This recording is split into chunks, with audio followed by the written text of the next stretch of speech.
দিদির জন্মদিনে বেলুন ফোলাতে গিয়ে প্রাণ হারালো শিশু। দিদির জন্মদিনে বেলুন ফোলাতে গিয়ে শ্বাসনালীতে দম আটকে প্রাণ হারালো এক শিশুর। মর্মান্তিক এই ঘটনাটি ঘটেছে আরামবাগ পৌরসভা দৌলতপুর তেলিপাড়া এলাকায়। নিহত শিশুর নাম যশ পণ্ডিত, ডাকনাম বুদ্ধদেব। জানা গেছে বাবা জয়দেব পণ্ডিতের 4 সন্তানের মধ্যে শিশুটি ছিল একমাত্র পুত্র।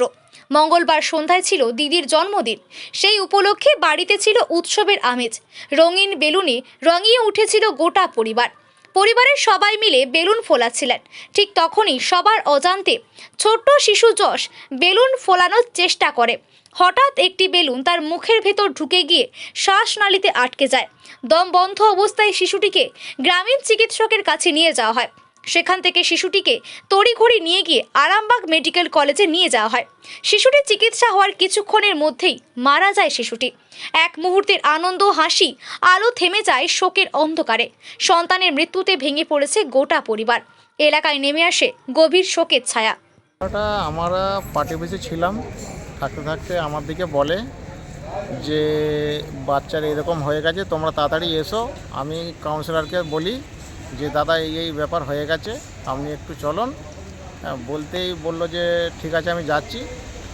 এখন ঘরের তো চারিদিকে ঘরটা দিচ্ছে, দেওয়ার ফর্ম সবাই দিচ্ছে, ফর্ম জমা দিচ্ছে। এবারে ফর্ম জমা দিতে দিতে ছুটে আসে কাউন্সিলর যে একটা বাচ্চা ছেলের এরকম প্রবলেম হয়ে গেছে। কি প্রবলেমটা?